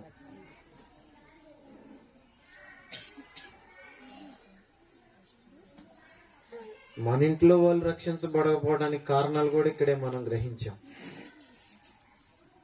మనం ఏం సరి చేసుకోవాలో చాలా చక్కగా మనకు అర్థమయ్యింది. కాబట్టి ఇంట్లో వాళ్ళు మారు మనసు పొందలేదని ప్రార్థన చేయటం కాదు. ఇప్పుడు మరి ఏం చేయాలి? ముందు మనము సరిగా ఉన్నామో లేమో చెక్ చేసుకునే దానికి ప్రభు అయిన దేవుడు తన దాసుల ద్వారా మంచి హెచ్చరికలు, అలాగే ఇంకా ప్రభువుని నమ్ముకున్నటువంటి వారు, యేసుక్రీస్తు వారిలో ఉన్నటువంటి గొప్ప క్షమాగుణం, ఆయన మనల్ని క్షమించాడు గనుక మరణదాస్యం కింద ఉన్నటువంటి మనలను విమోచించి పరలోక రాజ్యంలో ప్రభువుతో కూడా ఉంచుట కొరకు, ఆయనతో కూడా ఉంచుకొనుట కొరకు ఆయన ఇంకా మనల్ని ప్రేమించుచున్నాడు. అందుకే ఇక్కడ వాక్యం కూడా అదే రాశాం. దేవుడు లోకముని ఎంతో, నిన్ను కూడా ప్రేమిస్తున్నాడు. ఇంకా రక్షించబడలేదేమో. ఈ రాత్రి దేవుని మాటలు నీకు అర్థమైతే, ప్రభువుని నమ్ముకోవడానికి ఇష్టపడితే ఇంకేం ఆలస్యం చేయొద్దు. రేపటికి రూపు లేదు. మన కోరికలు తీరిందాక మన ప్రాణం మనలో ఉండిద్దన్న గ్యారంటీ కూడా ప్రభు అయిన యేసుక్రీస్తు నామమందు విశ్వాసం ఉంచండి. అప్పుడు మీరు మీ ఇంటి వారు రక్షణ పొందుతారు. ముందు మనం మన బ్రతుకులు సరి చేసుకొని అనేకుల కొరకు మనము ప్రయాస పడదామని ప్రభునామమును బట్టి మనం చేస్తున్నాం. చక్కగా దేవుని వాక్యాన్ని మనకి అందించిన దేవుని దాసులు శామ్యూల్ అన్నయ్య గారికి ప్రేమపూర్వకంగా వందనాలు తెలియజేస్తున్నాం సంఘపక్షంగా. మంచిది. సంఘము ఏర్పాటు చేయబడి ఇంచుమించుగా 40 ఏండ్ల వస్తా ఉంది. ఈ 40 ఏండ్ల ప్రయాణంలో ఇద్దరు సేవకులు సేవ చేసి వారి యాత్ర ముగించారు. మరొక తరానికి ప్రభు మనకి కృప చూపించాడు. కాబట్టి ప్రభు మనకు అనుగ్రహిస్తున్నటువంటి అవకాశాన్ని మనము సద్వినియోగం చేసుకునే ఈ క్రమంలో ప్రభు అనుగ్రహించినటువంటి మన సంఘం అంటేనే ఆడోళ్ళ సంఘం, అసలు మగోళ్ళు ఉండరు. కానీ మేము బయటికి పోయినప్పుడల్లా కూడా ఏ సంఘంలో పట్టినా పురుషులు ఎక్కువ మంది ఉంటారు. పెద్ద వయసు వాళ్ళు చక్కగా నిలువబడి కీర్తనలు పాడుతూ ఉంటుంటే మా పెద్దల వైపు చూసినప్పుడు మాకు అలాగా దుఃఖం కలిగేది. మా సంఘంలో మా తండ్రులు లేక మా తాతలు, మా యవనస్తులైన వారు మందిరాలకు రాలేకపోవడానికి కారణం ఏంటి అని దాని విషయమై వేదన చెందుతూ ప్రభు దగ్గర కనిపెడుతూ ఉంటుండగా ప్రభు అయిన దేవుడు మనందరి మొర ఆలకించి సంఘంలో యవనస్తులను లేవనెత్తాడు. ఇది ప్రభువు చూపిన ఉచితమైన కృప. దీని వెనుకాల మీ అందరి ప్రార్థన ఉంది, మీ ప్రోత్సాహము ఉంది. ప్రతి యవనస్తుడు చక్కగా పరిచర్య విషయమై నడుం కట్టి ఒకరికొకరు తగ్గింపు కలిగి వారు పని చేయడం చాలా సంతోషంగా ఉంటుంది. వాస్తవానికి మేము సేవా జీవితంలోనికి అడుగుపెట్టిన తర్వాత మాకెవరు తెలీదు. మా ముందున్న వారు కూడా మమ్మల్ని ఎక్కడికి పరిచయం చేయలేదు. ఎటు వెళ్ళాలో, ఎవరిని కలుసుకోవాలో, ఎవరితో ప్రభు మాకు సహవాసం కుదురుస్తారో, ఎలా పరిచర్య చేయాలో తెలీదు. అలాంటి పరిస్థితిలో గుంటూరు జిల్లా స్వార్థ యాత్ర చేయాలి అని శామ్యూల్ అన్నయ్య ద్వారాగా తెలిసినప్పుడు మమ్మల్ని కూడా మొట్టమొదటిసారిగా మేడికొండూరుకు ఆహ్వానించారు. అప్పుడు ఇద్దరమే వెళ్ళాము. ఆ పరిచర్య చేస్తూ మేడికొండూరు, చిలకలూరుపేట ఆ ప్రాంతాల స్వార్థ యాత్ర చేస్తుండగా అన్నయ్య వాళ్ళు పరిచయం అయ్యారు. వాళ్ళ దగ్గర అనేకమైనటువంటి విధేయతలు మేము నేర్చుకున్నాం. పని ఎలా చేయాలో నేర్చుకున్నాం. స్వార్థ ఎలా చేయాలో నేర్చుకున్నాం. వాళ్ళంత అనుభవం కలిగి ఉండి కూడా, అన్ని సంఘాలు వారు ప్రారంభించి ఉండి కూడా ఇప్పటికీ వాళ్ళు కింద మోకల నుంచి ప్రార్థిస్తారు. యవనస్తులు ఈ రోజుల్లో మోకరించలేకపోతున్న పరిస్థితి ఉంది. నాతో కూడా కలిపి ఎక్కడ మనం తగ్గించుకుంటే అక్కడే మనం ఈ పరిచర్యలో మేము అవి నేర్చుకున్నాం. వారితో కలిసి ఇలాగా పనిచేస్తూ ఉంటుండగా వారి ప్రేమ, ఆదరాభిమానాలు మేము పొందాం. వారు కూడా మమ్మల్ని చాలా బాగా ప్రోత్సహించారు, బలపరిచారు. ఒక్కొక్కరిని వ్యక్తిగతంగా పలకరిస్తారు. ఎక్కడ కనబడినా అందరినీ ప్రేమతో హక్కును చేర్చుకున్న దైవజనులు శామ్యూల్ అన్నయ్య గారు, ఆయన దగ్గర నేర్చుకున్న కొన్ని విధేయతలను బట్టి ప్రభుని ఎంతగానో స్తుతిస్తున్నాము. ఒకసారి మన దగ్గర కూడా పిలిపించుకుంటే బాగుంటుందని ఆశపడి అందరం కూర్చొని మోకరించి సంఘానికి ప్రకటించినప్పుడు సంఘం అంతా ప్రకటించేశారు. వాస్తవానికి ఈరోజు అసలు వచ్చే పరిస్థితి కాదు. నిన్న మొన్న 2 రోజులు ఫ్యామిలీ కాన్ఫరెన్స్ జరిగింది. వాళ్ళకి ఇంచుమించు 3 కిలోమీటర్లు, 3 గంటలు ప్రయాణం ఉంటుంది కనీసం. ఉదయకాలం నుంచి ఫోన్ చేస్తా ఉంటుంటే మధ్యాహ్నం దాకా కూడా అనే ఫోన్ లిఫ్ట్ అవ్వలేదు. ఇబ్బంది అవుతుందేమో అనుకుని ప్రార్థన చేస్తూ ఉంటుండగా ప్రభు సహాయం చేశారు. భారమైన అప్పుడప్పుడు బయలుదేరి మరలా మన మధ్యలోనికి రాగలిగారు. వారు చేసిన ప్రయాసకు ప్రభు ప్రేక్షణ, సంఘం పక్షంగా అనేక ప్రేమ వందనాలు తెలియచేస్తున్నాం. మంచిది. కూడిక ముగించబడబోతూ ఉంటుండగా మీ ప్రతి గృహాలకు దర్శించి మన పిల్లలు సువార్త పత్రికలు అందించారు. అందులో యేసు ప్రభుని గురించి రాయబడి ఉంది. కొన్ని పుస్తకాలు కూడా అందులో దేవుని మాటలు ఉన్నాయి. వాటిని పారేయొద్దు, మీరు చదవండి. యేసు ప్రభుని అందులో ఇంకా ఎలా నమ్ముకోవాలో తెలుసుకోండి. ఇన్ని ప్రాంతాలు స్వార్థ చేసి వచ్చినా కూడా ఎక్కడ ఇబ్బంది కలగలేదు. కానీ మన ఊర్లోనే వారు పాపం అమాయకులు, వారికి ఏమీ తెలియదు. కారణం చేతనే మనల్ని కొంచెం అడ్డగించిన పెద్దలుండి సరిచేసి మళ్ళీ ఆ పని కొనసాగింపు చేశారు. కాబట్టి మన గ్రామం కొరకు మనం ఎక్కువగా ప్రార్థన చేయాలి.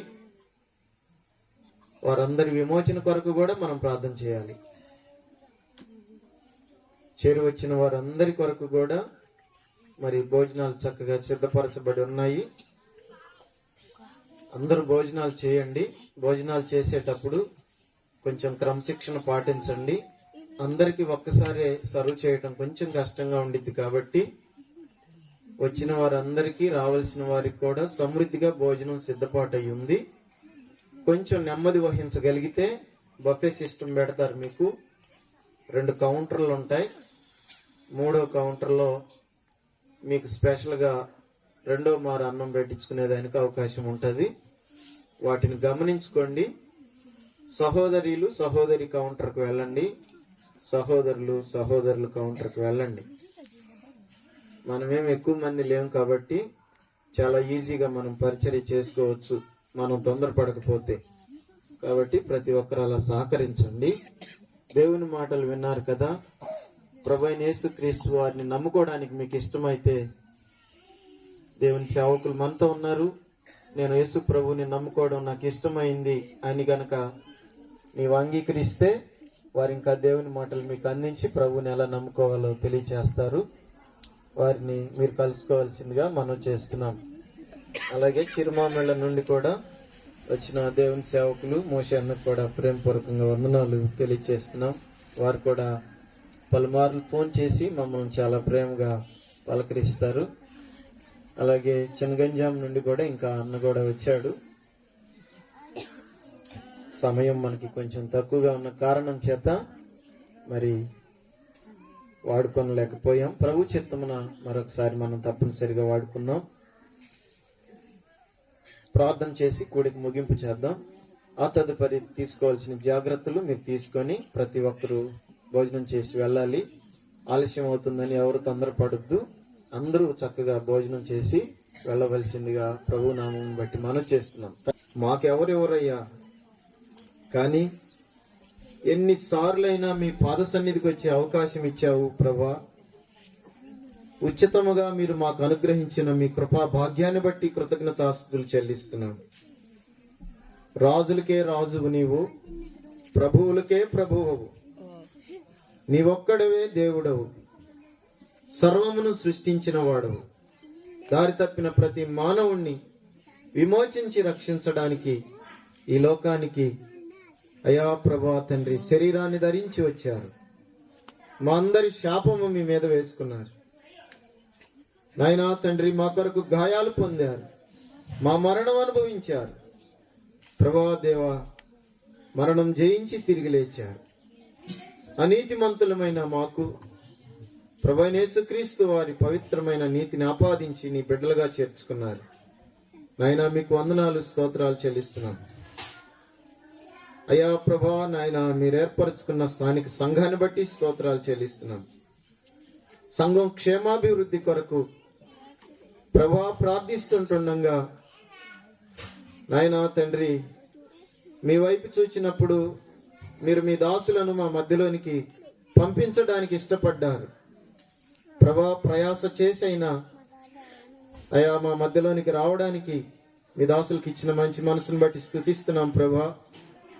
కొన్ని ఆత్మీయమైన పాఠాలు మేమేమేమి సరి చేసుకోవాలో, మేమెలాగ లోబడాలో, మా శరీరాన్ని మేము ఎలాగ నలగగొట్టుకోవాలో, ఎలాగ మేము దీవించాలో, ఆశీర్వదించాలో, ఏమేమి మేము చేయకూడదో చాలా విపులంగా అర్థమయ్యేటట్లుగా మా వ్యక్తిగత జీవితాలతో మాతో మాట్లాడినందుకై స్తోత్రం చెల్లిస్తున్నాం ప్రభువా. నేటి దినాలలో జీవం ప్రవహించకుండా ఉండునట్లుగా ఒకవేళ మేమే అడ్డంకులుగా మారిన పరిస్థితులేమో ప్రభువా తండ్రి సరిచేసుకోవడానికి మీ కృపను అనుగ్రహించమని ప్రార్థన చేస్తున్నాం అయ్యా తండ్రి.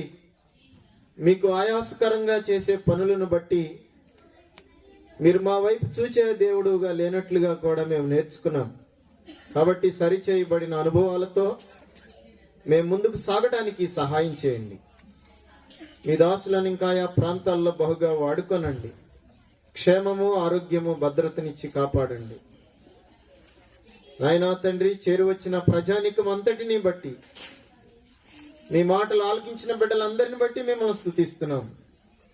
ఎవరైనా ఈ రాత్రి క్షమించే ప్రభు నాకు కూడా కావాలి, నేను కూడా ఆయన దగ్గర క్షమించబడాలి అని కోరిన వారుగా ఎవరైనా ఉంటే ధైర్యపరచండి, వారిని బలపరచండి. వారు ప్రభువుని అంగీకరించినట్లు కృప చూపమని ప్రార్థన చేస్తున్నాం. మా ప్రభువా, మా నాయనా తండ్రి, దౌర్భాగ్యంలో జీవించకుండా నాయనా తండ్రి నీతి గలవారమై జీవించడానికి సహాయం చేయమని మీ సన్నిధిలో ప్రార్థన చేస్తున్నాం. ఇంతవరకు మాకు తోడయ్యుండి క్రమంగా మర్యాదకరంగా మీ సన్నిధిలో మమ్మల్ని కూర్చుండబెట్టి ప్రశస్తమైన మీ సంగతులు మాకు ధ్యానింపచేసిన విధానాన్ని బట్టి మీకు వందనాలు, కృతజ్ఞతాస్తుతులు చెల్లిస్తుండగా మా స్తుతి స్తోత్రములు గైకొనమని నీ మెండైన దీవెన ఆశీర్వాదాల చేత నీ బిడ్డలమైన మమ్మల్ని అందరినీ నింపమని మా రక్షకుడు విమోచకుడు నైనా యేసుక్రీస్తు ప్రభులు వారి శ్రేష్టమైన నామమున స్తోత్రములు వందనములు చెల్లించి ప్రార్థించి వేడుకొనుచున్నాము తండ్రి. ఆమేన్. మంచిదండి, మీరు కొంచెం సర్దుకోగలిగి